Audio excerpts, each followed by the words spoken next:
Saya, Kevin Ricardo Tanoto, akan memberikan pemahaman tentang Allah Tritunggal bagi umat Kristen.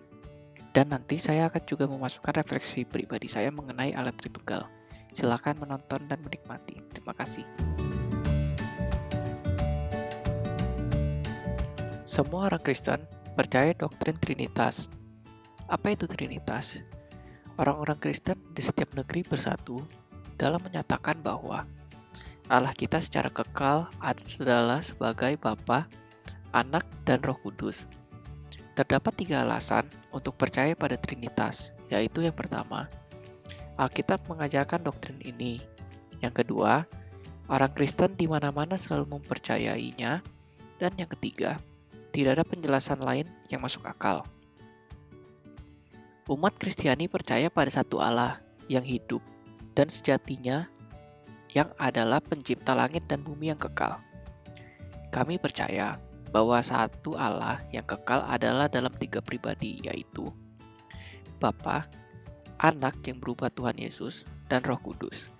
Dan bahwa ketiganya adalah menjadi satu Tuhan, sejajar dan sahabat, memiliki sifat yang persis sama, dan layak untuk ibadat, keyakinan, dan kepatuhan yang sama. Terdapat 6 pernyataan kecil tentang Trinitas yang lebih mudah dipahami. Yang pertama yaitu satu Tuhan dan satu saja. Yang kedua, ada dalam 3 orang. Yang ketiga, sama dan abadi. Yang keempat, layak untuk pujian dan penyembahan yang setara. Yang kelima, berbeda namun bertindak dalam kesatuan. Dan yang keenam, merupakan satu-satunya Allah yang benar dalam Alkitab. Ketika kita mengatakan hal-hal ini, kita memaksudkan bahwa Bapa adalah Anak, Bapa adalah Allah, Anak juga adalah Allah, dan Roh Kudus juga adalah Allah. Tetapi, mereka bukan 3 Allah, hanya satu Allah. Bapa bukan Putra, Putra bukan Roh Kudus, dan tentunya Roh bukan Ayah. Tetapi masing-masing adalah Allah secara individu. Namun, mereka bersama-sama menjadi satu Allah yang benar dalam Alkitab. Ketiga pribadi disebut Tuhan di tempat yang berbeda dalam Alkitab. Contohnya yaitu Ayah dalam Galatia 1 ayat 1, Anak dalam Yohanes 20 ayat 28, dan Roh dalam Kisah 5 ayat 3-4.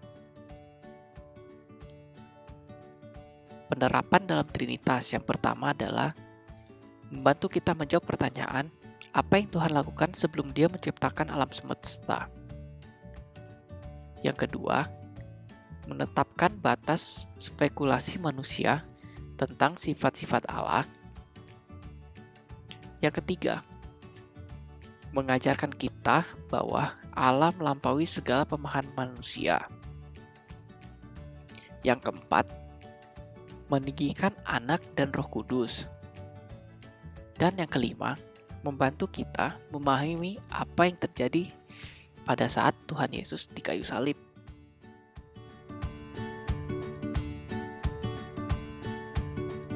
Lalu, tentang refleksi pribadi saya mengenai Tritunggal adalah, saya percaya akan adanya Allah Tritunggal. Terlebih lagi, saya adalah umat Katolik yang biasanya saat memulai dan menyelesaikan doa, selalu didahului oleh tanda salib yang menandakan Allah Tritunggal. Dan saya selalu menyebutkan dalam nama Bapa, Putra, dan Roh Kudus. Amin.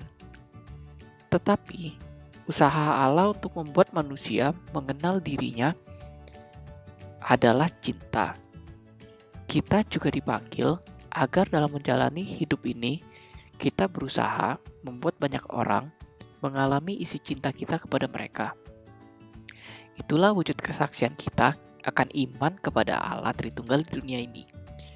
Sehingga, iman kita itu bukan sekedar membuat tanda salib sewaktu kita berdoa dan menyelesaikan doa, atau mengucapkan kredo setiap saat, tetapi melakukan kesaksian akan Dia melalui perbuatan cinta kasih kita setiap harinya kepada orang-orang di sekitar kita. Amin.